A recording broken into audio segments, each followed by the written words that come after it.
నమస్తే my dear competitive aspirants. మీకు reasoning మరియు అర్థమెటిక్లో షార్ట్ వీడియోల రూపంలో మీ ముందుకు తీసుకురావడం జరుగుతుంది. వీటిని ఉపయోగించుకుని ఆ టెక్నిక్స్ లాజిక్స్ తెలుసుకోండి. ఓకేనా? దానిలో భాగంగా ఫస్ట్ క్వశ్చన్ చూడండి నాన్న.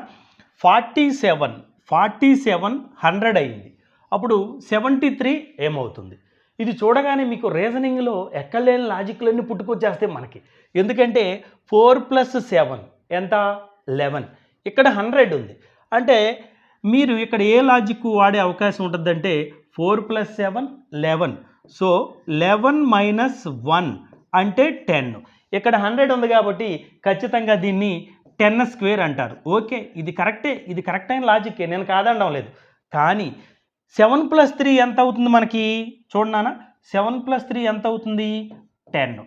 మరి ఇక్కడ 4 + 7 11 అయితే అందులోంచి 1 సబ్ట్రాక్ట్ చేసినప్పుడు మరి దీనిలోంచి కూడా 1 సబ్ట్రాక్ట్ చేయాలి కదా.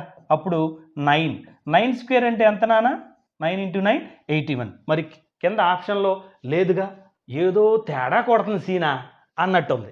సో కాబట్టి రీజనింగ్లో ఎప్పుడూ కూడా మీకు ఒక లాజిక్ కనుక మీకు అందకపోతే, దానికి సంబంధించింది ఆప్షన్లో లేకపోతే వెంటనే నీ బ్రెయిన్ షిఫ్ట్ అయిపోవాలి. అది ఓన్లీ నీకు ప్రాక్టీస్ మీదే వస్తుంది. ఓకేనా? రైట్. సో కాబట్టి 4 + 7 ఇది వర్కౌట్ అవ్వలేదు. మీరు రీజనింగ్లో ఎక్కువ మార్కులు గెయిన్ చేయాలంటే గుర్తుపెట్టుకోండి, squares, cubes, prime numbers, composite numbers, even numbers, odd numbers, ఇలా అనేక సంఖ్యల మీద మీకు పట్టుండాలి. అంటే మీకు వర్గాలు, ఘనాలు, ప్రధాన సంఖ్యలు, సంయుక్త సంఖ్యలు, బేసి సంఖ్యలు, సరి సంఖ్యలు, వీటి మీద పట్టుండాలి నాన్న. సో మీకు ఒకటి గమనించండి, అర్థమెటిక్లో అయినా రీజనింగ్లో అయినా ప్రధాన సంఖ్యల మీద ఖచ్చితంగా బిట్ ఫ్రేమింగ్ ఉంటుంది. గమనించండి. ఓకేనా? ఇప్పుడు చూడండి, మనకి చూడగానే ఒక ఐడియా వస్తుందన్న.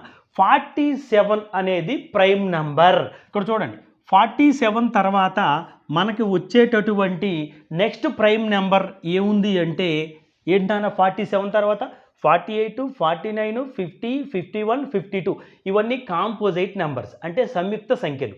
కాబట్టి నెక్స్ట్ నంబరు ప్రైమ్ నెంబర్ ఏముందంటే 53. అంటే కాంజుగేటివ్ ప్రైమ్ నెంబర్. ఒక ప్రైమ్ నెంబర్ వెంటనే వచ్చే ప్రైమ్ నెంబర్ తీసుకుని ఈ రెండింటిని యాడ్ చేయడం జరిగింది. ఓకేనా? So same in this way ఇక్కడ మనకి 73 ఉంది నాన్న. 73 తర్వాత వచ్చే ప్రైమ్ నెంబర్ ఏమవుతుంది మనకి? 79 నాన్న. సో 73 + 79 ఎంత అవుతుంది? ఇది మనకి 152. So your answer is 152. Next వీడియోలో మళ్ళీ కలుద్దాం. Thank you for watching.